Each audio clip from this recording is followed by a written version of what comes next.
Hello students, good morning. So आज हम देखते हैं sexual reproduction in human beings. Plant का देख लिए थे, आज हम देखते हैं ह्यूमन बींग्स में। तो सेक्सुअल रिप्रोडक्शन मैंने जो बताया था, तो उसका फाइनल एम क्या होता है भाई? मेल गैमेट्स को फीमेल गैमेट्स के साथ fusion to form zygote, right. तो ये हमारा सेक्सुअल रिप्रोडक्शन का फाइनल एम है, तो हमें ये अचीव करना है। अब इसके लिए पहले देखेंगे मेल गैमेट्स कहाँ फॉर्म होता है, कैसे होता है, फीमेल गैमेट्स कैसे होता है, फिर वो दोनों का फ्यूजन कैसे होता है, और फ्यूजन होने के बाद वो क्या हो गया, फर्टिलाइजेशन होगा और जाइगोट फॉर्म हो जाएगा, सेक्सुअल रिप्रोडक्शन होगा। तो ह्यूमन बींग्स में ये कैसे होता है? ओके, सो यहाँ पर आपको दो डायग्राम दिख रहे होंगे। The first one is male reproductive system, और जो सेकेंड डायग्राम मैंने बनाया that is female reproductive system. One by one दोनों के बारे में देख लेते हैं, फिर दोनों में फ्यूजन कैसे होगा वो समझेंगे। Okay, so male reproductive system है, उसके कुछ पार्ट्स हैं। क्या क्या होते हैं? Testis, urethra, penis, urinary bladder, seminal vesicle, prostate glands and vas deferens that is also known as sperm, duct and scrotum. तो ये सारी चीज़ें होती क्या है भाई, वो देखते हैं। ओके, तो पार्ट्स तो यहाँ पर हमने देख लिया। सबसे पहले हमारा एम क्या है? Male gametes. स्पर्म है वो फॉर्म कहाँ होता है, बनता कहाँ है ना? तो वो जो है टेस्टीज, उसमें क्या होता है, फॉर्म होता है मेल जर्म सेल, जिसको आप स्पर्म भी बोलते हो। ठीक है, ये सिंगुलर में उसको टेस्टीज कहा जाता है। ऑब्वियसली दो होते हैं प्लूरल, तो टीईएस टेस्टीज इसका क्या है, स्पेलिंग होता है। ठीक है, सो टेस्टीज में male germ cells that is sperm और मेल गैमेट्स फॉर्म होते हैं। ठीक है, इसका एक काम जो है टेस्टिस का, ये तो ये हो गया कि ये मेल जर्म सेल प्रोड्यूस करता है, और सेकंड इसका क्या फंक्शन है भाई, आप सबको पता होगा, male hormones which is known as testosterone, है ना। तो टेस्टोस्टेरॉन जो हार्मोन रिप्रोड्यूस होता है, हार्मोन प्रोड्यूस होता है, वो भी टेस्टीज में ही होता है। सो टेस्टीज के दो फंक्शन हो गए। First function to produce the male germ cell that is sperm, और सेकंड फंक्शन है जो मेल हार्मोन्स होता है टेस्टोस्टेरॉन, वो भी वहीं से बनता है, वो भी वहीं सीक्रेट होता है वहीं से। ओके, क्या होता है टेस्टोस्टेरॉन? तो ऐसा हार्मोन है जो मेल चेंजेस के लिए रिस्पॉन्सिबल होता है पुबर्टी के टाइम पे। प्यूबर्टी का टाइम क्या होता है? Obviously we know that teenage time, जिसको हम बोलते हैं, जहाँ पर मैनली बिहेवियर चेंजेस होते हैं, बियर्ड्स आती है। तो ये सारे जो मैनली चेंजेस होते हैं मेल में, है ना, जिस पीरियड में आते हैं that is known as puberty, and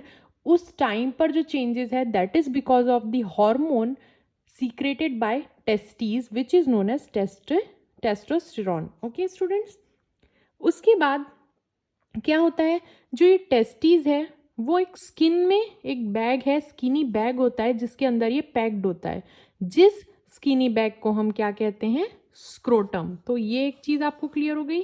फिर आ गया स्क्रोटम। स्क्रोटम क्या है? It is a bag which contains the testes.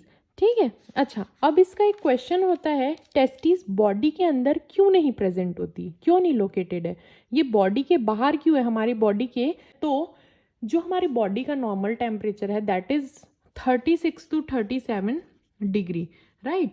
अब जो स्पर्म है उसको प्रोड्यूस होने के लिए इससे कम टेम्परेचर की नीड होती है, इससे कम टेम्परेचर की रिक्वायरमेंट है, जो बॉडी के बाहर होता है। तो इसीलिए लोअर टेम्परेचर की रिक्वायरमेंट के कारण वो हमारी बॉडी से बाहर होता है। अगर हमारी बॉडी के टेम्परेचर के बराबर आ गया, हमारी बॉडी के अंदर लोकेट होता, तो स्पर्म प्रोड्यूस नहीं होते। ओके, तो स्पर्म को प्रोडक्शन के लिए कम टेम्परेचर की नीड होती है, that is why it is located out of the body. So basically जो स्क्रोटम है that provides low temperature for the sperm production. Now testes में स्पर्म तो बन गया, अब वो स्पर्म जाता कहाँ है ना। तो आपको यहाँ पर एक ट्यूब दिख रही होगी, ये ट्यूब, दिस ट्यूब, राइट, यहाँ तक उसका वे है। ये ट्यूब को हम बोलते हैं वेस डिफरेंस और also known as sperm duct. Sperm यहाँ पर बनने के बाद अपना रास्ता, अपना वे इस तरीके से तय करता है। यहाँ से वो क्या होता है, बॉडी के बाहर जब उसको जाना है। ऐसा नहीं कि हर टाइम होता है, ये नहीं। When males have sexual intercourse, जब वो प्रोसेस होता है, जब ये इसको स्पर्म को अपना वे क्रॉस करना है, तभी वो इस रास्ते से होके जाता है, which is known as vas deferens और स्पर्म डक्ट। ओके, नाउ यहाँ पर एक चीज है, स्पर्म डक्ट वेस्ट डिफरेंस के होते हुए यूरेथ्रा के थ्रू क्या हो रहा है, वो बाहर जा रहा है। नाउ यूरेथ्रा क्या है, ये भी क्लियर हो गया आपको।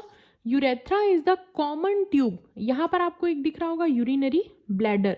ये यूरिनरी ब्लैडर कहाँ से कनेक्टेड है, हमारी किडनी से, ठीक है, जहां से वेस्ट मटेरियल आता है। यूरिनरी ब्लैडर में क्या प्रेजेंट होता है, क्या इकट्ठा होता है, यूरिन, है ना, जो टाइमली क्या होता है, बॉडी के बाहर निकाला जाता है। तो urinary bladder is also connected with the same tube which is urethra. तो हम ये बोल सकते हैं कि यूरेथ्रा जो है वो कॉमन ट्यूब है for sperm and for urine to travel, ठीक है। यहीं से वो दोनों अपना रास्ता तय करते हैं। एक ही ट्यूब होता है, कॉमन ट्यूब होता है। नाउ देखो यहाँ पर ये भी क्लियर हो गया, urethra, urinary bladder is also clear. अब क्या बच गया, penis and seminal vesicle and prostate gland. What are these, ये दोनों क्या है भाई, तो ये दोनों जो है दे आर ग्लैंड्स। ये दोनों क्या होते हैं, ग्लैंड्स होते हैं। ऑब्वियसली ग्लैंड है तो इसमें से कुछ ना कुछ तो सीक्रेट हो रहा होगा। क्या सीक्रेशन होता है, सो जो स्पर्म जब आ रहा होगा तो स्पर्म को स्विम करने के लिए एक फ्लूइड मीडियम की नीड होगी, है ना, वो अच्छे से अपना रास्ता तय करे, उसको इजी हो ट्रांसपोर्ट करने में, उसको स्विम करने में इजी हो। तो इसीलिए वहां पर एक फ्लूइड सीक्रेट होता है, एक लिक्विड सीक्रेट होता है, which is secreted by seminal vesicle and prostate gland. और सिर्फ ये उसके मीडियम को इजी बनाने के लिए नहीं, बल्कि जब वो स्पर्म अपना रास्ता तय कर रहा है तो उस टाइम उसको फूड देना, उसको नरिशमेंट प्रोवाइड करने का काम भी क्या करता है, दीज टू ग्लैंड्स।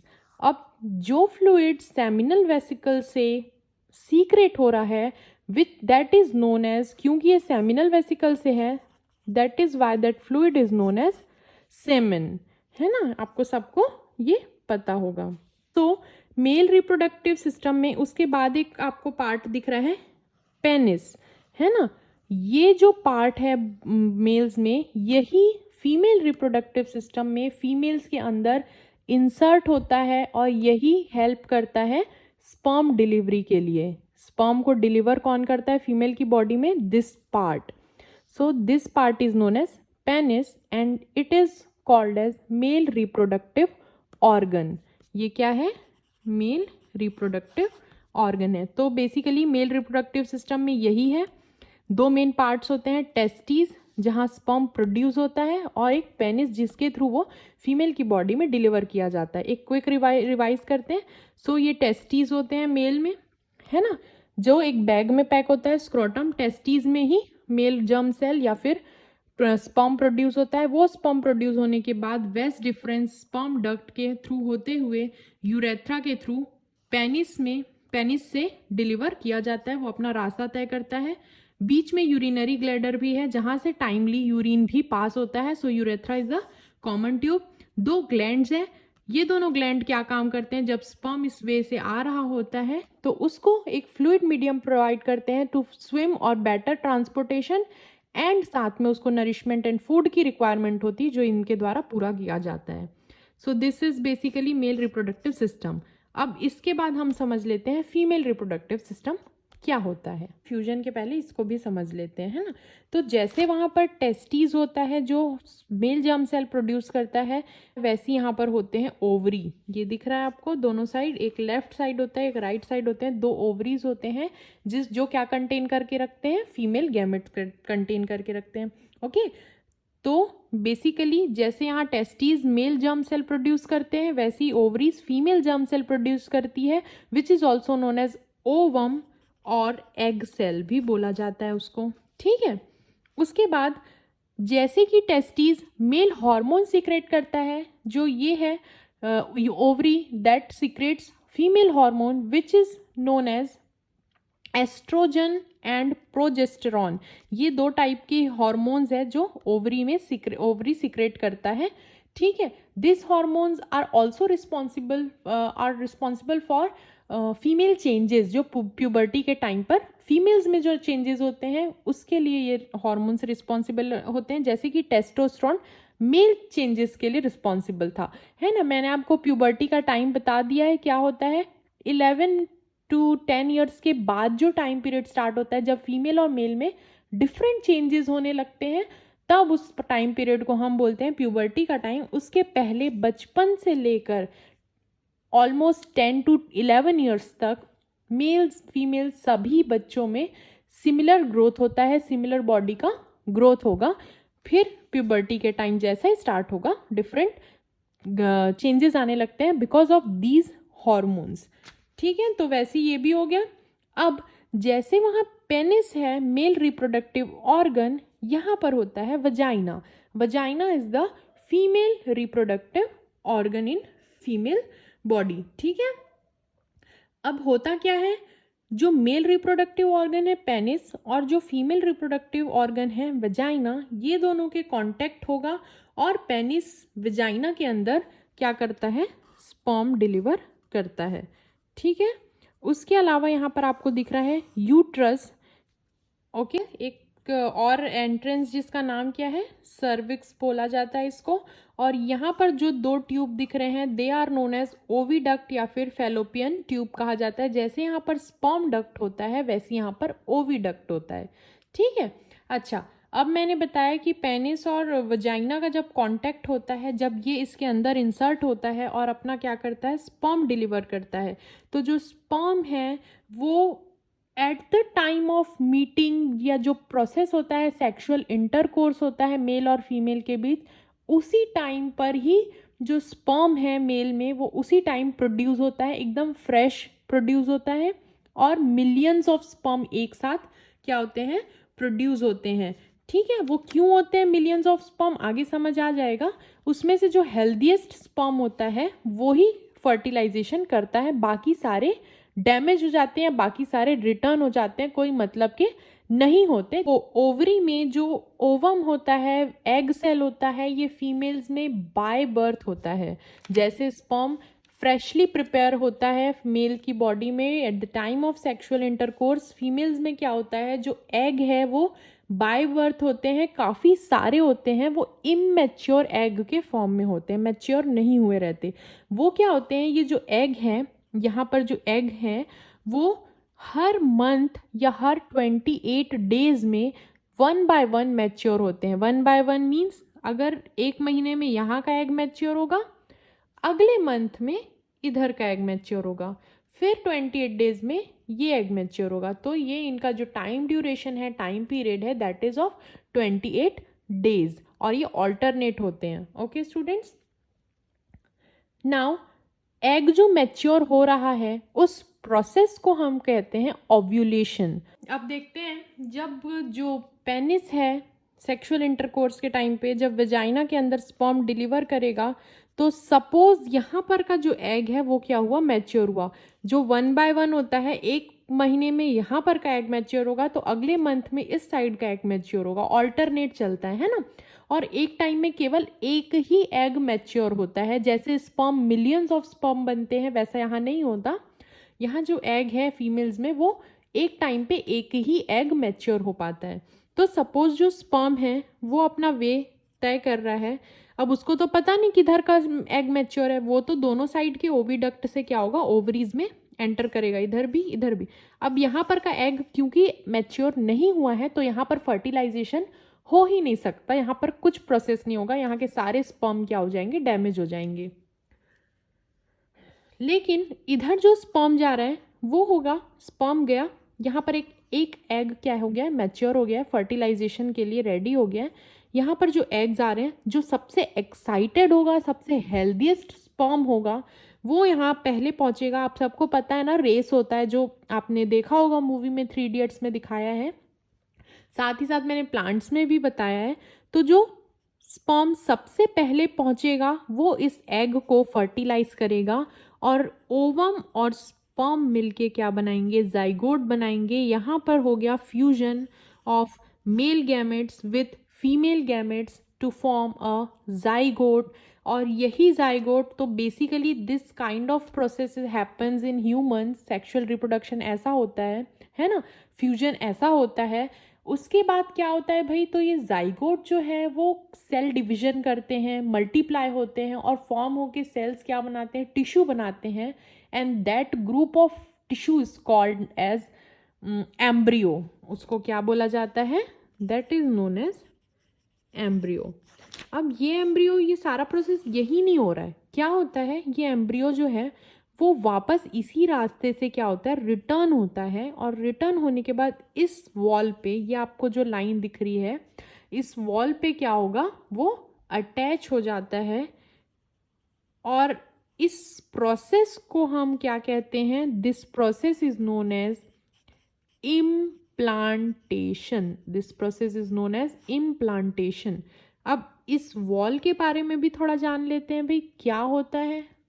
तो इस पार्ट में जो इम्प्लांटेशन है, this wall is known as placenta. इस वॉल को हम क्या कहते हैं, प्लेसेंटा कहते हैं। और उस जब एम्ब्रियो उस वॉल पे आके अटैच होता है तो उस प्रोसेस को हम इम्प्लांटेशन कहते हैं। वेरी इंपॉर्टेंट क्वेश्चन आ सकता है, व्हाट इज इम्प्लांटेशन। तो implantation is the process of attachment of embryo to the placenta is known as implantation। और इसी पार्ट में जो ये आपको यूट्रस दिख रहा है, यहाँ पर फिर इसको जो बेबी है वो ग्रोथ होने शुरू होता है। जब वो कंप्लीट ग्रो हो जाता है तो उसको ही इस पार्ट से वजाइना के through, male female reproductive organ के थ्रू बाहर निकाल लिया जाता है। ठीक है स्टूडेंट्स, अब देखते हैं इस वॉल का और क्या क्या है, ये कैसे प्रिपेयर होता है वॉल। नाउ स्टूडेंट्स देख लेते हैं इस वॉल का क्या काम है। इस वॉल को हमने क्या कहा, this wall is known as placenta कहते हैं इसे, है ना। तो होता क्या है जनरली, यहाँ यूट्रस जो है, यहाँ हर मंथ में एक एग मैच्योर होता है ना।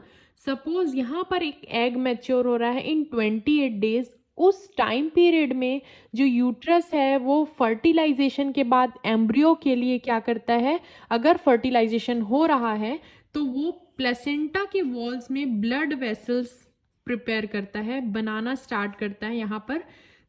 तो जिस टाइम पीरियड में एग मैच्योर होता है इन 30 डेज 28 डेज, उस टाइम पीरियड्स में ही यहाँ पर ब्लड वेसल्स भी प्रिपेयर होते रहते हैं। ठीक है, ये यूट्रस उसको क्या करता है, प्रिपेयर करके रखता है। तो हर प्यूबर्टी के टाइम पर ये स्टार्ट होता है, क्योंकि एग मैच्योर होना कब स्टार्ट होता है, at the time of puberty, है ना।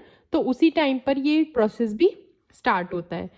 अब इसका होता क्या है भाई, अगर मान लो एग, मैंने यहाँ पर बताया कि जब स्पर्म पहुंचा, फर्टिलाइजेशन हुआ, तो ये टिश्यू बन के एम्ब्रियो बना और यहाँ पर आके अटैच हुआ। इसको नरिशमेंट मिलेगा, इसका ग्रोथ होगा, ये फीटस बनेगा और बेबी बनेगा, राइट। लेकिन ऐसा तो नहीं है भाई हर मंथ स्पर्म पहुंचेगा, या हम जो बेसिकली जो एज है हमारा 12 to 13 जो प्यूबर्टी का टाइम है, तब से हम सेक्सुअल इंटरकोर्स करने तो नहीं लगते, है ना। तो तब क्या होता है, एग तो तब भी बनता है, मैच्योर होता है। तो वो जो एग है, क्योंकि वहां पर स्पर्म नहीं पहुंच पाता, तो वो एग जो है वो मैच्योर होने के बाद एक टाइम के बाद डैमेज हो जाता है। और जैसे ही वो एग डैमेज होता है, जो यहाँ पर ब्लड वेसल्स का जो नेटवर्क बना है, यहाँ पर जो ब्लड वेसल्स बने हुए हैं वो भी डैमेज हो जाएंगे। और वो सारा ब्लड हर मंथ, है ना, एक एक मंथ में एक एक एग मैच्योर होता है और वो डैमेज होते जाता है।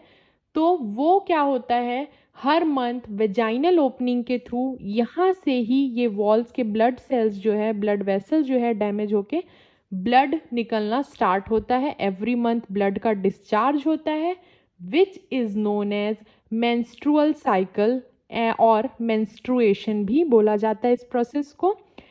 कॉमन लैंग्वेज में आप सबको पता होगा कि इसे हम पीरियड्स बोलते हैं, जो हर गर्ल्स को, हर फीमेल को इन एवरी 28 डेज और एवरी मंथ आता है ना। लेकिन जब फर्टिलाइजेशन होगा, जब स्पर्म अगर वहाँ पर पहुँचेगा, एग फर्टिलाइज होगा, तो पीरियड्स नहीं आएंगे, है ना, पीरियड्स मिस होगा। और वो एम्ब्रियो जो है वो यहाँ पर आएगा। जो प्लेसेंटा है वो ब्लड वेसल्स, जो एम्ब्रियो है, एम्ब्रियो को वो क्या करेगा, ग्रुप ऑफ टिश्यूज जो बना है उसको नरिशमेंट देगा और उसका वेस्ट को डिस्पोज करेगा, उसका वेस्ट जो निकलेगा वो रखेगा, है ना। और साथ में फिर वो जो टिश्यू है, जो एम्ब्रियो है, वो नरिशमेंट लेके धीरे धीरे ग्रोथ होने लगता है, उसके नए जनरेशन का एक नए ऑर्गेनिज्म का बॉडी पार्ट बनने लगता है जिसको हम फीटस कहते हैं। और ये पूरा ग्रो होने में ऑलमोस्ट 9 मंथ का जो पीरियड साइकिल होता है, 40 वीक्स का जो पीरियड साइकिल है ना, इस साइकिल में एक बेबी ग्रोथ होता है इन यूट्रस, और उसके बाद वो बेबी जब 9 मंथ्स में पूरा ग्रो हो जाता है, कंप्लीट एक नया ऑर्गेनिज्म बन जाता है, तो उसे वजाइनल ओपनिंग के थ्रू बाहर निकाल लिया जाता है। तो इस टाइप से क्या होता है, मेल और फीमेल रिप्रोडक्टिव सिस्टम है दोनों के बीच। मेल गैमेट्स और फीमेल गैमेट्स कैसे प्रोड्यूस होते हैं, कैसे मेल से फीमेल में डिलीवर किया जाता है, और डिलीवर करने के बाद वो स्पर्म कहाँ जाता है, और जब तक स्पर्म डिलीवर नहीं होता, जब सेक्सुअल इंटरकोर्स नहीं होता, तो जो प्रोसेस होता है, पीरियड्स कैसे आते हैं, तो ये सारी चीज़ें यहाँ पर आपको क्लियर होता है। ओके स्टूडेंट्स, प्लेसेंटा का भी काम आपको पता चल गया, नरिशमेंट देता है किसको, एम्ब्रियो को। ओव्यूलेशन क्या होता है, एग मैच्योर होना। इनप्लांटेशन क्या होता है, एम्ब्रियो का, है ना। तो ये सारी चीज़ें आपको क्लियर हो गई होंगी। यहाँ पर एक और चीज़ आती है, ट्विंस कैसे होते हैं, है ना, ये क्वेश्चन आता है ट्विंस कैसे होते हैं। सो क्या होता है, कभी कभी एक साथ 2 एग मैच्योर हो जाते हैं, या तो एक एक साइड, या फिर एक ही साइड में 2 एग मैच्योर हो जाता है। इन केस बहुत रेयरली होता है। तो जब ऐसा होता है तो 2 स्पर्म एक साथ फर्टिलाइज होते हैं, 2 फर्टिलाइजेशन होता है, 2 जाइगोट फॉर्म होते हैं। So this process is known as dizygotic twins. ऐसे ट्विंस को हम क्या बोलते हैं, डाइजाइगोटिक ट्विंस। जब कभी कभी 2 एग सेल एक साथ मैच्योर हुए, इन केस, है ना। कभी कभी एक सिचुएशन ये होता है, जो मोनोजाइगोटिक ट्विंस होते हैं, वो कैसे होते हैं, एक एग सेल ही मैच्योर हुआ है, और वो क्या होता है, जब एम्ब्रियो होता है वो आगे जाके 2 पार्ट में डिवाइड हो जाता है। जब वो 2 पार्ट में डिवाइड होंगे तो 2 एम्ब्रियोज हो जाते हैं, तो वो 2 बेबीज बन सकते हैं, ट्विंस बन सकते हैं, है ना। बेसिकली जो होता है, तो डाइजाइगोटिक होता है, जो 2 एग सेल से प्रोड्यूस होते हैं, वो उतने सिमिलर नहीं दिखते, वो दोनों अलग दिखते हैं, बट ट्विंस होते हैं। लेकिन जो एक ही एग सेल जब आगे जाके 2 पार्ट में डिवाइड होता है, 2 एम्ब्रियो में डिवाइड होता है, तो ये जो ट्विंस होते हैं वो एक जैसे दिखते हैं, आइडेंटिकल होते हैं एक दूसरे के। तो इस टाइप से केसेस होते हैं जब ट्विंस बर्थ लेते हैं, ठीक है। फीमेल है, उसके ऊपर बहुत बड़ी रिस्पॉन्सिबिलिटी आ जाती है, राइट। अब इस टाइम पे as a couple, male and female को आपस में समझना चाहिए कि क्या सही टाइम है, किस टाइम पर बेबी करना है उनको, क्या है, वो सारी चीज़ें एक बात हो जाती है, राइट। उसके अलावा हम यहाँ पर देखते हैं कि जो फीमेल है, जो रिस्पॉन्सिबल है, वो 9 मंथ कैरी कर सकती है कि नहीं, तो ये सारी चीज़ों का ध्यान रखना बहुत ज़रूरी होता है। फीमेल की हेल्थ देखना पड़ता है, मेल की हेल्थ देखना है। तो बेसिकली हम यहाँ पर एक बात करने वाले हैं रिप्रोडक्टिव हेल्थ के बारे में, है ना। तो रिप्रोडक्टिव हेल्थ क्या होता है, इसमें बहुत सारे डिसीजेस भी होते हैं जो डेंजरस भी हो सकते हैं, जिनको हम बोलते हैं sexually transmitted diseases, STDs। Okay, क्या होते हैं सेक्सुअली ट्रांसमिटेड डिसीजेस? ऐसे डिसीजेस जो सेक्सुअल इंटरकोर्स करने से मेल और फीमेल में ये फैल सकता है, जो डेंजरस भी हो सकते हैं। किस किस टाइप के होते हैं, आपको एग्जाम में आ सकता है, name any 2 viral infections, viral STDs, name any 2 bacterial STDs। तो देख लेते हैं क्या होता है। सो 2 टाइप के STDs हो सकते हैं। एक हो सकता है बैक्टीरियल इन्फेक्शन, जो बैक्टीरिया के थ्रू फैलता है, और एक होता है वायरल इन्फेक्शन, जो बहुत रैपिड फैलता है, वायरल होता है, ठीक है, जो वायरस के थ्रू फैलता है। सो बैक्टीरियल इन्फेक्शंस के एग्जाम्पल है gonorrhoea and syphilis. Viral infection के एग्जाम्पल में आप सबको पता होगा HIV, एड्स एंड वॉर्ड्स। तो ये सारी जो बीमारी है ये हो सकती है, सेक्सुअली ट्रांसमिटेड डिसीजेस कहा जाता है इनको। अब ये बीमारी हो रही है तो भाई इनके प्रिवेंशन का भी तो कुछ उपाय होगा, कोई वे होगा, है ना। तो प्रिवेंशन कैसे हो सकता है? इस बीमारी को रोकने के लिए हम क्या कर सकते हैं, एक कवर यूज कर सकते हैं जो मेल में यूज होता है, which is known as condom. आप सबको कॉन्डम के बारे में पता होगा, ये कवरिंग होती है, इलास्टिक कवरिंग होती है जो मेल्स अपने मेल रिप्रोडक्टिव ऑर्गन में यूज करते हैं to prevent such diseases, viral infections वगैरह से बचने के लिए ये यूज किया जाता है। ठीक है, इसके अलावा स्टूडेंट्स, ये तो बात हो गई सेक्सुअली ट्रांसमिटेड डिसीजेस की। अब देख लेते हैं कॉन्ट्रासेप्शन क्या होता है। कॉन्ट्रासेप्शन मीन्स जो अनवांटेड प्रेगनेंसी है उसको रोकने के लिए जो मेथड्स होते हैं उसको रोकना, बेसिकली वो कहलाता है कॉन्ट्रासेप्शन। सिर्फ अनवांटेड प्रेगनेंसी नहीं रुकती, इससे वो भी होता है कि इन्फेक्शन से आप बच सकते हैं। ठीक है, तो कुछ मेथड्स होते हैं, इसमें क्या लिखा हुआ है, contraception is it aims to prevent pregnancy, a woman can get pregnant if man's sperm reaches one of her cell eggs, है ना, कि contraception tries to stop this happening by keeping the egg and sperm apart. Contraception is a process जिसमें जो man के sperm होते हैं mail के, उसको फीमेल के एग से दूर किया जाता है, अलग रखा जाता है ताकि फर्टिलाइजेशन ना हो, प्रेगनेंसी ना हो। तो कुछ मेथड्स हैं यहाँ पर contraceptive methods. Mechanical barrier, second is contraceptive pills, third is IUCD intra urine contraceptive device and fourth one is surgical method. So one by one देखते हैं क्या होता है। First one is mechanical barrier. Mechanical barrier means कोई एक बैरियर use किया जाता है which is basically a covering. Male में भी किया जा सकता है, फीमेल्स में भी ये कवरिंग यूज किया जा सकता है। बेसिकली मेल्स में कॉन्डम यूज किया जाता है ये as a mechanical barrier. Condom use करने के बाद जो स्पर्म है वो उसमें ही रह जाता है, आफ्टर सेक्सुअल इंटरकोर्स वो फीमेल की बॉडी में इंसर्ट नहीं होता, अंदर एग तक पहुंच नहीं पाता। सो हम प्रेगनेंसी से बच सकते हैं, सो प्रेगनेंसी को अवॉइड किया जा सकता है। Second one is contraceptive pills. अब मार्केट में बहुत सारी दवाइयाँ आती है, ये ऐसा नहीं कि आप कोई भी मेडिसिन किसी के भी बताने पर ले सकते हैं, नो, आपको एक डॉक्टर के प्रिस्क्रिप्शन की ज़रूरत होती है ये पिल्स को यूज़ करने के लिए। क्यों? क्योंकि ये जो दवाइयाँ हैं वो लेने के बाद एग जो है वो डैमेज हो जाता है, वहाँ पर फर्टिलाइजेशन नहीं होता, बेसिकली हार्मोनल चेंजेस आते हैं फीमेल की बॉडी में। तो ऑब्वियसली हार्मोनल चेंजेस के कारण वहाँ पर साइड इफ़ेक्ट्स भी हो सकते हैं और बाद में प्रेगनेंसी भी नहीं हो सकती। ऐसे बहुत सारे केसेस या इश्यूज बहुत सारे हो सकते हैं। तो आपको ये जो पिल्स लिया जाता है वो डॉक्टर के प्रिस्क्रिप्शन से आप ये पिल्स डॉक्टर की प्रिस्क्रिप्शन से ये पिल्स फीमेल्स ले सकते हैं if they do not want to get pregnant.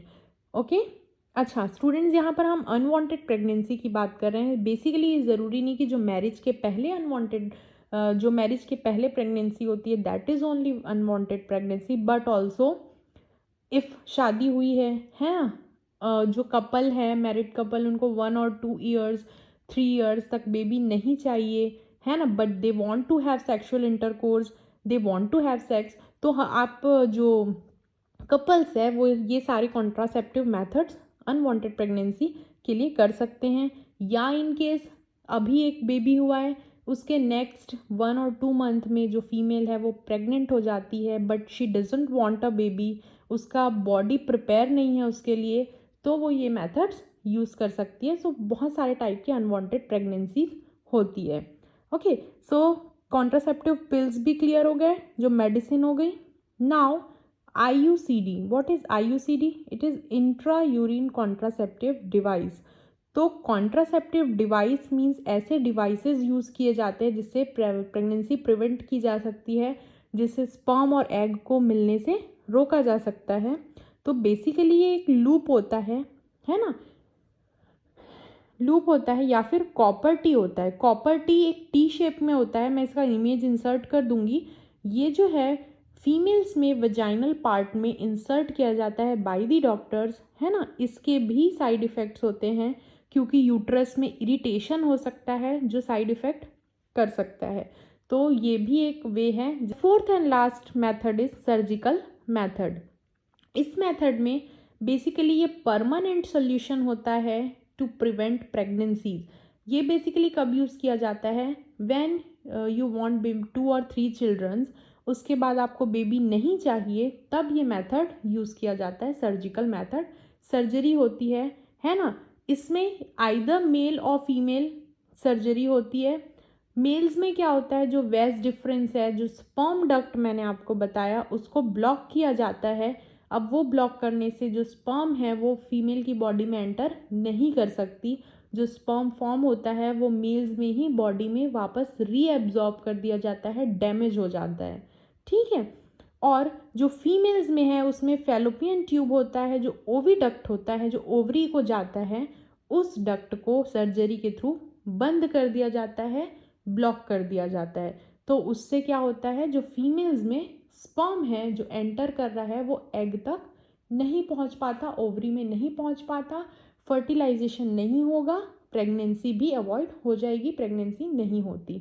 तो स्टूडेंट्स, ये बेसिकली सेक्सुअल इंटरकोर्स, ये basically sexual reproduction in human beings है, जिसमें हमने मेल फीमेल रिप्रोडक्टिव पार्ट्स देख लिए, कॉन्ट्रासेप्शन क्या होता है देख लिए, एसटीडीज क्या होते हैं, उनके प्रिवेंशंस क्या होते हैं।